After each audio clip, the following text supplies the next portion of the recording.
खबर उत्तर प्रदेश के जनपद अमरोहा से है। अमरोहा नगर के बाबू जगजीवन राम बालिका छात्रावास के बाहर बुधवार को उस वक्त हंगामा खड़ा हो गया जब छात्रा जयमाला और भारतीय किसान यूनियन BR अम्बेडकर के पदाधिकारी छात्रावास प्रबंधन के विरोध में धरने पर बैठ गए। आरोप है कि छात्रावास के गार्ड प्रदीप सक्सेना ने निर्माण कार्य का हवाला देते हुए जयमाला सहित करीब 25 छात्राओं को कई दिन पहले बाहर कर दिया था। छात्राएं निर्धारित समय 3 दिन दिसंबर को लौटकर आई तो फिर उन्हें वही बहाना बताकर प्रवेश नहीं दिया गया, जिसके बाद छात्राओं के शोषण और अव्यवस्थाओं को लेकर भारतीय किसान यूनियन अम्बेडकर संगठन के पदाधिकारी जयमाला के साथ धरने पर बैठ गए। सूचना मिलते ही अमरोहा SDM शैलेंद्र दुबे मौके पर पहुंचे और वार्ता के बाद धरना समाप्त कराया। SDM ने आश्वासन दिया कि छात्रावास का निर्माण कार्य जल्द पूरा कराया जाएगा और छात्राओं द्वारा लगाए गए शोषण के आरोपों की भी जाँच कराई जाएगी। मेरा नाम जयमाला। किस तरीके से आपका शोषण किया जा रहा है? यहाँ पे जो प्रदीप सक्सेना है वो हमें मतलब गलत वर्ड यूज करते हैं हमारे बारे में। क्या कहते हैं? वही गाली गलौज करते हैं और उन्होंने हमें धोखे से हॉस्टल से निकलवा दिया। हॉस्टल ये है बाबू जगजीवन राम छात्रावास। कहाँ पर है ये? अमरोहा। किस चीज की तैयारी कर रहे हैं आप लोग? यहाँ पे सब कॉम्पिटिशन की तैयारी कर रहे हैं। कब से? सर ये हॉस्टल तो काफी दिन से है, मैं 2 साल से रह रही थी इसमें।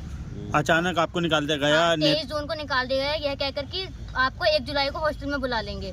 उसके बाद वो हमें डेट पे डेट देते रहे कि 2 दिन बाद खुल जाएगा, 5 दिन बाद खुल जाएगा, और जो काम समाप्त होने की तिथि वो 5 अक्टूबर थी, वो भी निकल गई।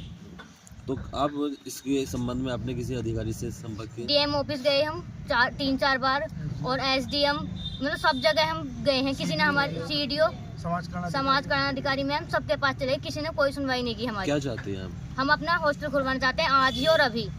आपने जो बात कही है दलितों वाला मामला, क्या है ये? वो हमें अलग ही तरीके से देखते हैं कि हम मतलब दलित समाज से हैं।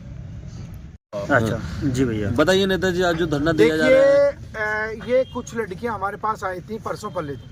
हमने सक्षम अधिकारियों से बात की लेकिन उन्होंने कोई भी मतलब जवाब हमें सही तरीके से नहीं दिया। हमने इनसे कहा बच्चों आपको हॉस्टल जो है नहीं मिल पा रहा है शायद, तो इन्होंने कहा भैया आप हमारी मदद कराओ। हमने कि हम तो भाई किसान यूनियन वाले हैं, हम तो इतना कर सकते हैं कि आपके साथ धरने पे बैठ सकते हैं। तो इन्होंने कहा आज फ़ोन करके भैया हम धरने पे बैठे हैं, आप हमारा जो है सहयोग करने आ जाओ। जब इन्होंने बुलाया तो हमारी भारतीय किसान यूनियन अम्बेडकर इनके साथ धरने पे बैठ गई है और इनकी अकॉर्डिंग कई बातों से मुझे ऐसा लगता है कि प्रशासन जो है कहीं ना कहीं दलित लोगों के खिलाफ बोल रहा है। ये प्रशासन 90% इसमें दलित समुदाय की लड़कियां रहती हैं, वो पढ़ती हैं, जो गरीब तबके की हैं, और उन्हें जो है 5 या 6 दिन के लिए बोलकर निकाल दिया गया।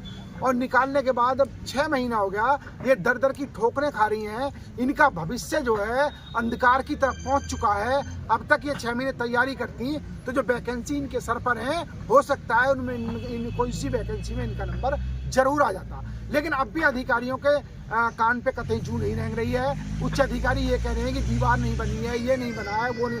77 लाख रुपए इसके उसी हुए हैं और 77 लाख रुपए में मुझे लग रहा है 5 या 10 लाख रुपए भी नहीं लगे होंगे। ऐसी स्थिति है। मेरा कहना है भारतीय किसान यूनियन BR अम्बेडकर के साथ है। अगर ये 10 दिन धरने पे बैठेंगी तो हम बैठेंगे, अगर ये आज उठेंगी तो हम आज उठ जाएंगे, अगर ये भूख हड़ताल करने को तैयार है तो हम भूख हड़ताल में भी इनका सहयोग देंगे अपनी तरफ से और मजबूती से इनके साथ हैं। जब तक इन्हें हॉस्टल नहीं मिलेगा भारतीय किसान यूनियन BR अम्बेडकर यहाँ से नहीं मिलेगी। लगभग कितनी छात्राएं हैं? लगभग ये 25 छात्राएं रहती हैं, मौजूद में 10 हैं, ये 10-12 हैं और छात्राएं आ रही हैं, कुछ ने छोड़ दिया। हमारे समाज की लड़कियों के लिए है तो इसमें जो और समाज की लड़कियों का कोटा है उतनी ही लड़कियां इसमें रहे और हमारे समाज की लड़कियों को एडमिशन नहीं दिया जाता। वो ये कह रहे थे कि कहीं भी चले जाओ, हम हॉस्टल नहीं खोलेंगे, जो करना वो कर लो। हमारे समाज की लड़कियों को सही जब उनके लिए इन्होंने खोल रखा है तो जाहिर सी बात है कि उनका प्रवेश इसमें होना जरूर चाहिए। हमारे समाज की लड़कियों को तो गेट से बाहर उन्हें एडमिशन तक नहीं दिया जाता। जो है जगजीवन राम छात्रावास है, ये इसमें कुछ कंस्ट्रक्शन का कार्य चल रहा था, निर्माणाधीन कार्य था, उसके कारण से बच्चे यहाँ पर रह नहीं पा रहे हैं। उसकी बात हुई है, कार्य अतिशीघ्र पूर्ण करा दिया जाएगा, उसके बाद सर यहाँ पे 2 लोगों पे आरोप भी लगाए गए हैं। उसके लिए जाँच के लिए मैंने कहा कि जैसा भी होगा उसको जाँच करके आते। और यहाँ जो गार्ड है जेंट्स है लेडीज़ नहीं है, इनका ये भी उसको भी ध्यान दिया गया, उन्होंने कहा है तो वहाँ जानकारी चाहिए उसमें भी कार्य। तो सर आपने टाइमिंग भी क्या है? मैंने कुछ टाइम दिया है, उस टाइम नहीं करके जितना जल्दी ये निर्माण कार्य बाउंड्री वॉल का हो जाएगा उस बारे में